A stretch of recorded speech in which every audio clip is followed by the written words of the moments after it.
Somebody say amen. Amen. If you love the Lord, say amen. Amen. Amen. It is word time. It's word time. It is word time. It is word time.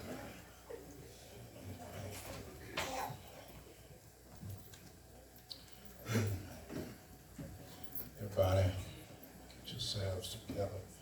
Repeat after me. In my hand. In my hand. I hold the word of God. I hold the word of God. And through it. And through it. I have power. I have power. Healing. Healing. And deliverance. And deliverance. In Jesus' name. In Jesus' name. Amen. Amen. Amen.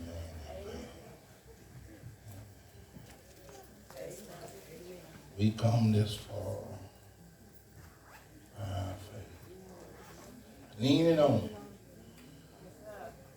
Everybody know that? Yes. Trusting in His holy word. He never fails. Somebody say, oh.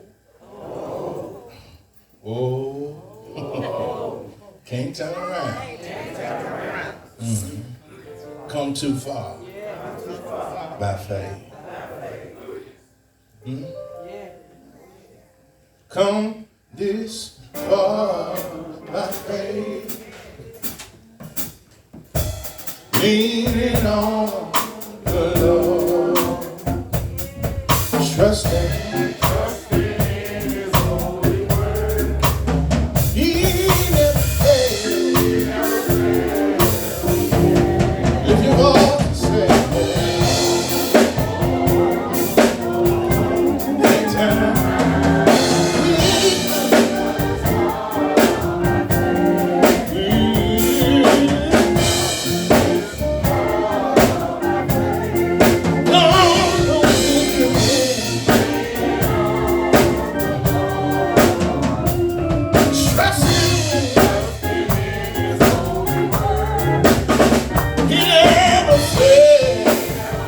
Matthew chapter 14. Somebody say, ooh, oh, ooh, ooh.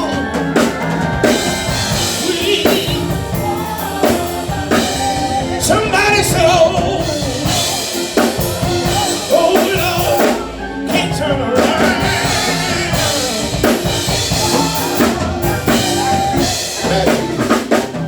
Matthew chapter 14. Leaning on. Part 3 of the series entitled The Fantastic Voyage. Matthew chapter 14 verses 28 through 31 or 32 says, and Peter answered him and said, Lord, if it be thou, bid me come unto thee on the water. And he said, come. And when Peter was come down out of the ship, he walked on the water to go to Jesus. And when he saw the winds bustering, he was afraid and began to sink. He cried, saying, Lord, save me. And immediately Jesus stretched forth his hands and caught him and said unto him, O thou of little faith, wherefore didst thou doubt? When they were come into the ship, the wind ceased. Y'all can sit down. Part 3, last part of this thing entitled The Fantastic Voyage. For a subtopic on today, Peter said, if it's you, God, let me come. Jesus said, come. Peter fell, drowned it into the water. Jesus asked him, how did you ever doubt? Just for a moment, I want to talk from the subtitle and topic.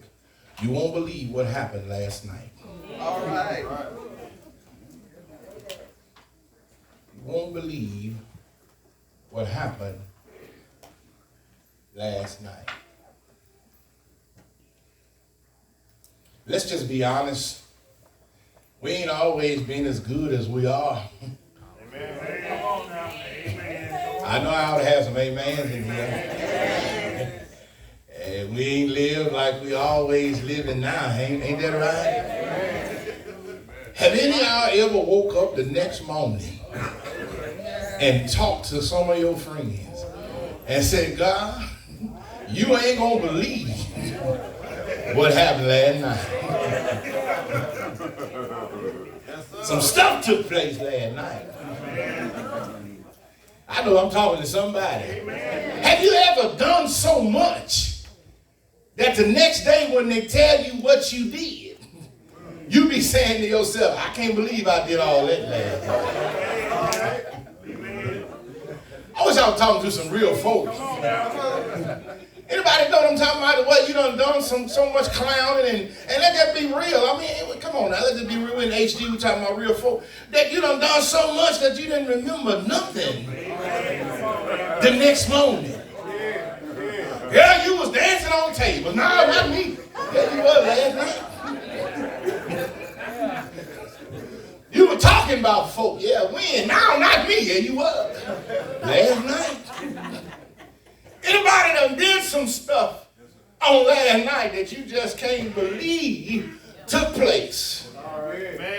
And you know, I tell you one thing, those of you that have drank like me, and it's okay if you drink, because we all guilty of some stuff. And I don't think drinking is a guilt. I think the overindulgence of it can become guilty. But I don't think drinking is a guilt. But I got to tell you something. You got to be careful when somebody that had a little too much to drink. And I'm going to get to the text because they're going to tell you the truth, how they feel about you. They're going to let you know everything about yourself. I know y'all ain't talking. If somebody drunk can tell you that you ugly, you probably can take it to the bank.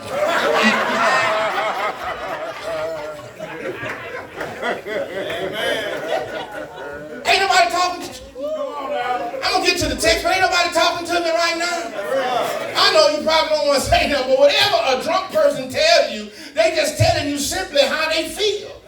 They telling you the truth. Listen, Peter says, I had a chance to go back spiritually and talk to Peter for a minute, and I was talking to Peter. Peter said, I know y'all wrote this song about me. Oh, Peter, don't be afraid. Walk out on the water. Peter said, but I got to tell you something, right?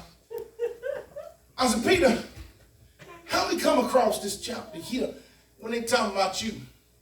Peter said, man, look. First of all, what happened? Peter said, what happened was simply this. John the Baptist, Jesus' cousin, he got beheaded. And he said, when you read about this, the paper didn't give it all justice. He said, but if you read the article in the paper, he said he got beheaded because he told the king, you know, some truthful stuff. All right. And he said he got beheaded. He said, but and what happened was when Jesus got the news, John's disciples came and took John and buried John's body. And they came and told Jesus. And he says that Jesus then went away into the mountains to pray and to kind of mourn about the loss of his first cousin. He said that what happened, people found out where Jesus was. And he said, they began to come to Jesus, and he said, Jesus teaches them. He said, it's in the letter. He said, but Jesus teaches them and heals them, and he deals with them practically all day long. And he said, it's funny because he says, and Jesus tells us, though, he says that we're going to let them go home because we told Jesus it's getting late. These folk got to go home. He said, and we need to dismiss them so they can do whatever they got to do to get back to their house. And he said, Jesus tells us, though, listen, we got to feed them before we let them go. All right. And it's a funny thing because we didn't have enough food to barely feed ourselves. And Jesus was telling us we got to feed. Now, y'all, Peter told me to tell you, he said, check this out now. It was 5,000 men. Yeah. But it was another 3,000 or 4,000 women and children. All right. So it's probably about 9,000 to 10,000 people that we trying to feed. And Peter was saying that we ain't have no money. He said, but check this out. He said, now in the newspaper article, I'm sure they told y'all about this little boy that brought his lunch. He said the little boy gave up 2 fishes, 5 barley loaves. And he said, somehow or another, Jesus did some stuff, talked to Father. He said, and we fed the multitude. Right. Which lets you know Jesus don't have to have a lot to do a whole lot with. Amen. Some of y'all know God didn't gave you nothing extra. He just stretched out what you got. I wish somebody could holler at me right there. Anybody ever had God to work some stuff in your life to where he won't give you nothing more, but baby, he can take what you got and just stretch it out? Any of y'all ever had a stretch out moment to even where your money don't amount to your bills, but when you put God and you put it in the hands of God, somehow or another God will stretch that money out to pay every bill you got and still let you go get your hair done with what you got left. Now, ain't that a funny thing? Because Peter said, check this out, Rice, it's in the article. He said after he fed them and we fed the multitude, we still have food left over. God is a God that'll have you some stuff left over after you done did all you needed to do. If you put it in his hands. You can tell somebody real quick, like, just put it in God's hand. He'll stretch it out. Anybody need that? I'm going to go on to the text, but anybody in here need a stretching out right now or some stuff? Anybody need a stretching out or some stuff right now? You saying to yourself, Pastor, God ain't got to give me extra. Just let him use what I got. God will put some stuff, some chemicals, some ingredients in it. Grace and mercy will stretch out that dough and begin to make it. Listen, God is the flour to our life. He's the egg to our life. Whatever he put in us will always make us rise. Y'all over here, tell somebody, I need a God that when he blesses me, that I'm going to rise. Anybody ever had God to intervene, make a way, move on your heart? Won't God make some stuff rise up in your life?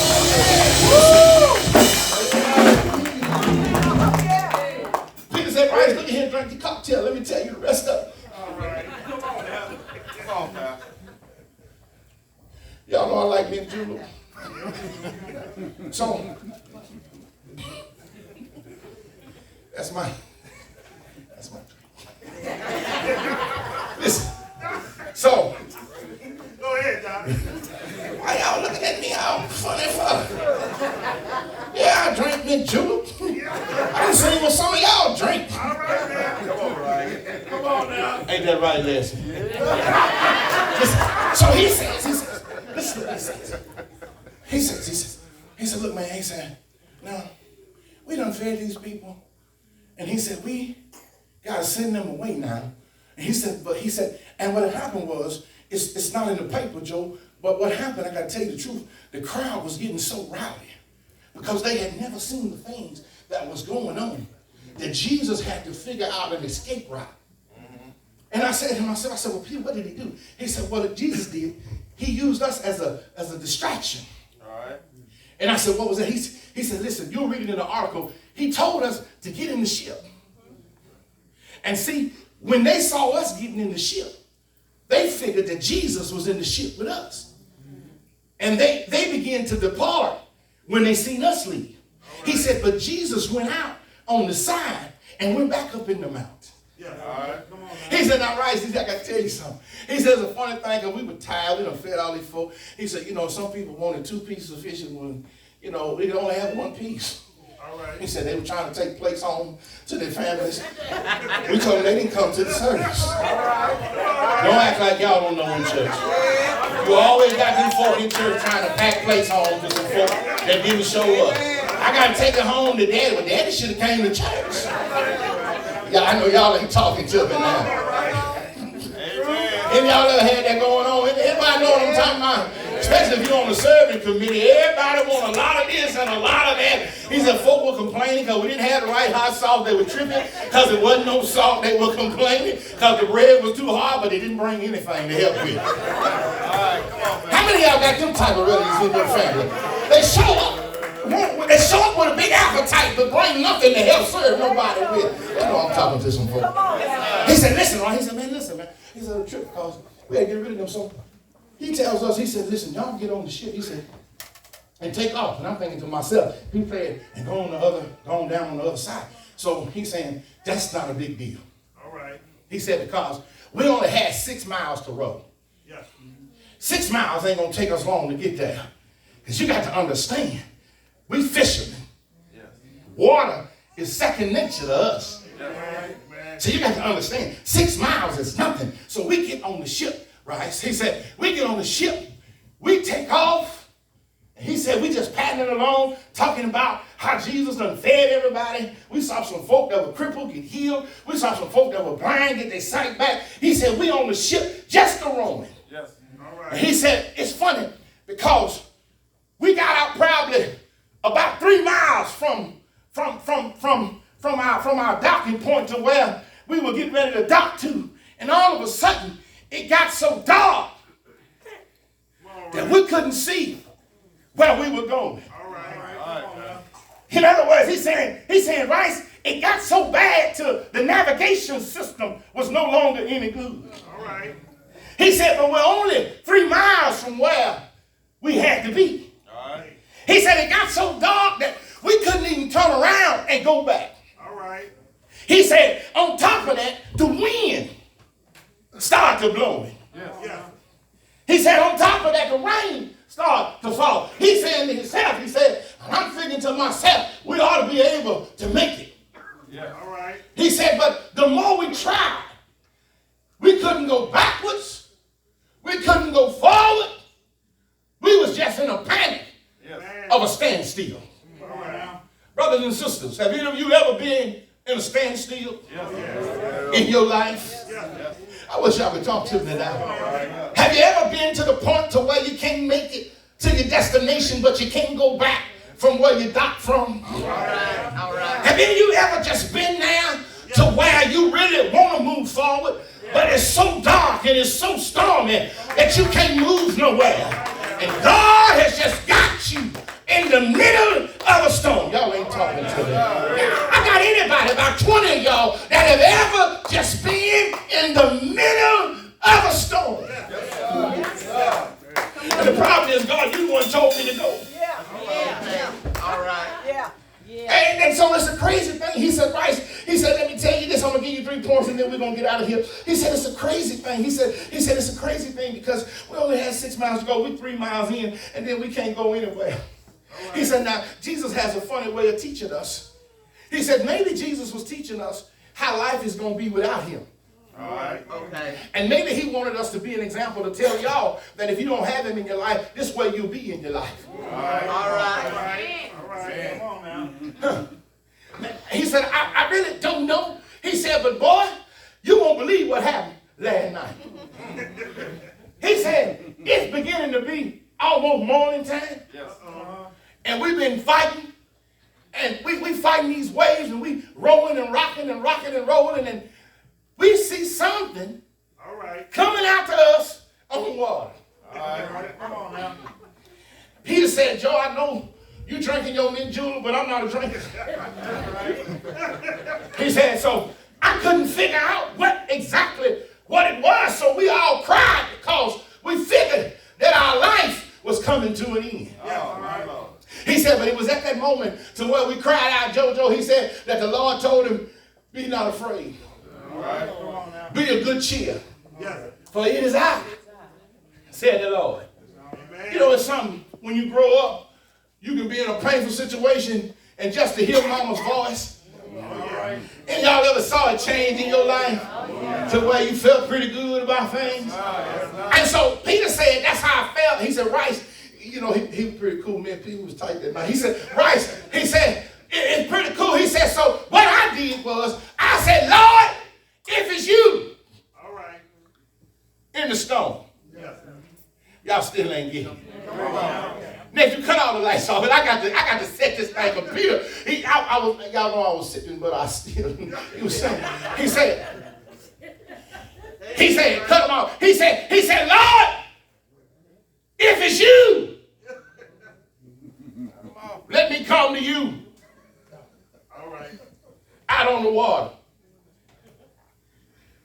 That'll work. He said, just let me come to you out there on the water, Lord, if it's you. Lord told me, come. You got to understand, I jumped off the ship. And it's a crazy thing. I know a lot of you thought that I drowned because I couldn't swim. Yes. But that ain't the case. Amen. Because if you read earlier in Matthew, when Jesus showed up and told us that it was him, read about me. I jumped off the ship again and swam All right. to Jesus. He says, I'm a good swimmer. Amen. John chapter 21, verse 7 will show you that I know how to swim. All right. Okay. John 21:7 will show you I know how to swim. He said, I jumped off the boat, Joe, and he said, I started walking to God. And he said, before I knew it, I was drowning. Yeah. And he said, I said, Lord, have mercy on me. And God saved me. All right. He said, when I got on the ship with God, everything got quiet. He said, but that night, I found out some stuff about myself. All right. He said, Joe, put your glass down because I'm going to need for you to take notes on this. All right. I said, Peter, what did you find out about yourself? Peter said, point number one. He said, you won't believe last night I found out. He said, I learned the reason I drowned was because I went to him to change my circumstances and not for him to be in my presence. Amen. I'm trying to help somebody. Come on, right. See, some of y'all want to use God just to change your mess ups. But God is not going to change your mess up. He has power to change your mess up, but he desires for you just want to be in his presence. See, Peter got it twisted. Peter said, if I get off this boat, he's going to change my situation. And God let him drown because God wanted him to know it's not the situation that you need to be concerned about. It's just being in my presence that's going to make the difference in your life. I'm trying to help you. If you short of money, don't go to God for him to fix your money problem. God wants you to come to him because you want to be with him. Y'all ain't hearing me. Let me break it down for you. Those of you that's been in a relationship and the girl only wants you for what you got and what you give and what you can give to her, that's not a good relationship. You want somebody that's going to be with you because they desire being in your presence. Y'all ain't hearing me. If your girl is only a paycheck girl, you better find you somebody else. You need somebody that can say, when I get up in the morning, I want to see your face. When I go to bed at night, I want to see your face. While I'm sleeping, I want to lay next to your face. Whatever goes on in my life, I want you in my presence. Is it anybody in here this morning that desires somebody that don't want you to be with him because of what you can do and what you have and what you give, but they want to be with you because they just excited every time they see you? Woo! I know y'all ain't talking to me. I know y'all ain't talking to me. I know y'all ain't talking to me. Peter said, I found out all I really wanted God to do was to stop the storm, but I didn't care how he did it as long as he did it. Yeah. All right. But really, I should have just desired to be in his presence. Amen. Really, I just needed to be with him. Amen. Man, when you're with somebody that you truly love, it don't matter if it's storming or not. All right. As long as you're holding the one that you're comfortable with. Luther said, I'd rather be in a storm with you than to be in the sunlight by myself. Y'all, anybody got any Luther fans in here? Is anybody can truly say that you just want somebody that want to be in your presence? Even when the hair ain't combed, even when I'm getting bald, you just want somebody to be in your presence. Even when I pick up a few pounds around here, that you don't run from me, but you run to me. Because you see there's more of me to love. Y'all ain't talking to me. Anybody just want somebody that you want them in your presence. To even when I'm having a bad day, I can call you and you can say something to me and make me smile again. I'm talking to anybody. Anybody want that person in your life that when you feel like giving up, they can tell you don't throw in the towel. I got anybody in here just need somebody like that in your life that even when the chips are down, baby, that they don't throw in the towel, but they give you one just to wipe your sweat. And they help you up when you. I wish I had about 20 of y'all that could just be real in here. I just want somebody in my presence that won't be in their presence. I want somebody that just don't tolerate me, but they love me. Oh, y'all ain't talking to me. I want somebody that loves me for who I am and not for what I can do. Because if the point of it gets to I can't do what you think I want to do, you'll mess around and leave me. But if you love me for who I am, can I just get real with you? Y'all know I stayed in the projects a little bit. Anybody just want that ride or die person in your life? Anybody just need that ride or die? I wish somebody to tell somebody I need that ride or die person with me. If you cool, then I'm cool. We ain't gotta have no money. We can fill up on love alone. If we ain't got enough for a movie, we can just stay at home. If y'all ain't talking to me, you don't have to get any better. If you cool, then I'm cool. Quit your worrying, baby.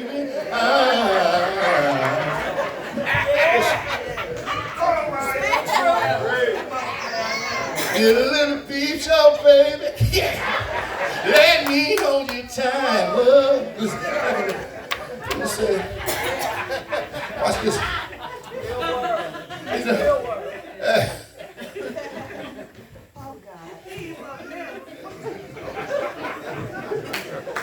That's somebody.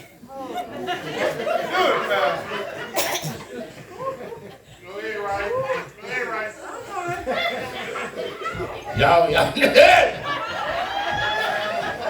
I forgot I'm in church. Y'all know how it is. A room is still a room. Y'all ever been there? Even when there's nothing there but blue. But okay, second. Number two. He said, watch this. This is what I found out about last night. You ain't gonna believe what happened last night. Not only did I realize that I went to him to change my circumstance and not to be in his presence. That was the first bad thing, right? She said, but this is what I learned. See, I asked God, could I come to him? He said, secondly, I learned that what I ran to can cause me and can expose me to what I'm running from. Amen. He said, I called God to run from the storm. But in order to get to him, I had to run through the storm. Yeah. Amen. And so that teaches us that it's important that you understand some things that you want in life will cause you to go through what you've been trying to avoid. Amen. Amen. But the outcome is what you've been wanting. Y'all ain't talking to me. Yeah. Peter said, in order for me to get to the God that I love, I had to go through the storm that was inferior in my life. Yeah.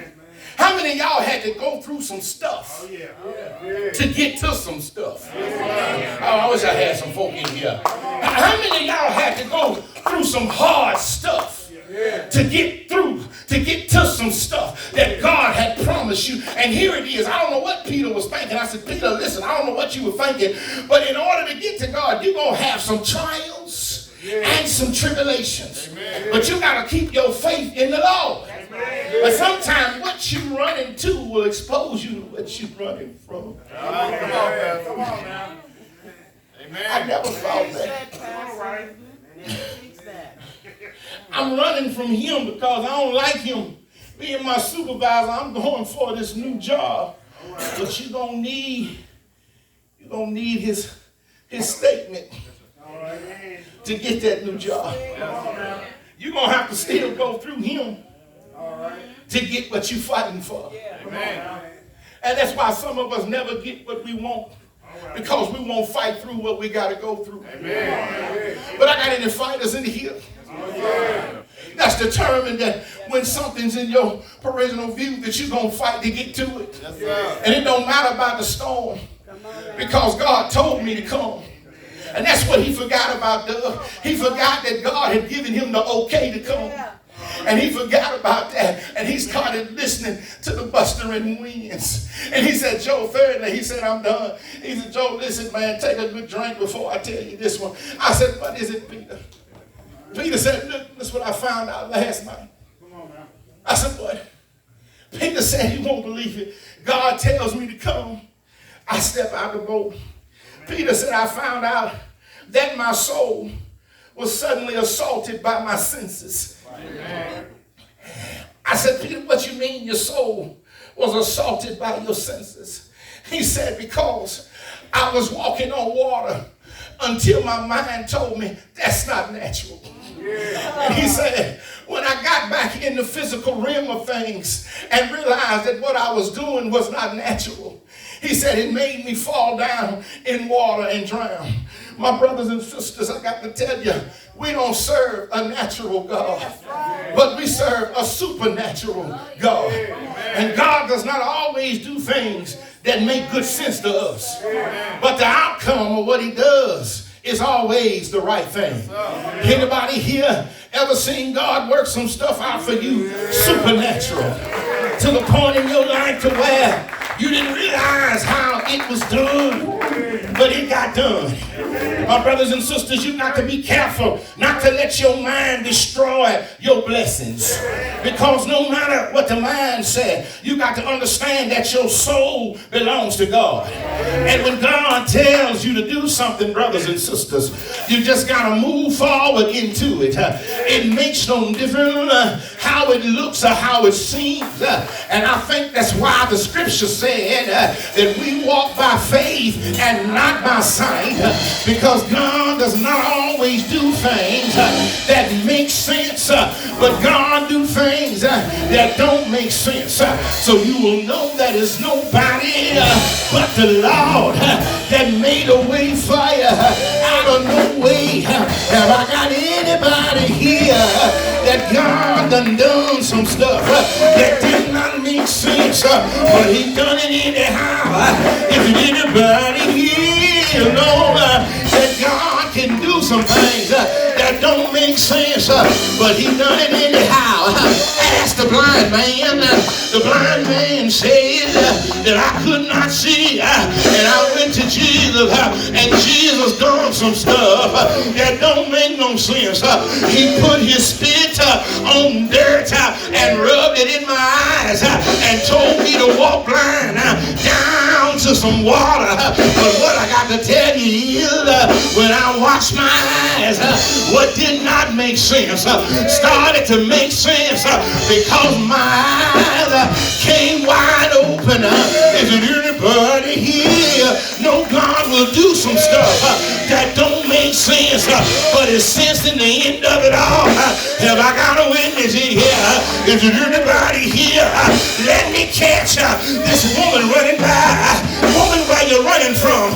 I'm running from Canaan. I was just at a wedding, and they ran out of wine, and this man named Jesus did some stuff that don't make no sense. He put water into some pots and waved his hands and prayed on it, and when they came out, it looked like water, but it tastes like wine. And she said, I don't understand what kind of God can do some nonsense stuff that don't make no sense. If I got a witness in here, is there anybody else in here can tell somebody God done some stuff in my life that didn't make sense?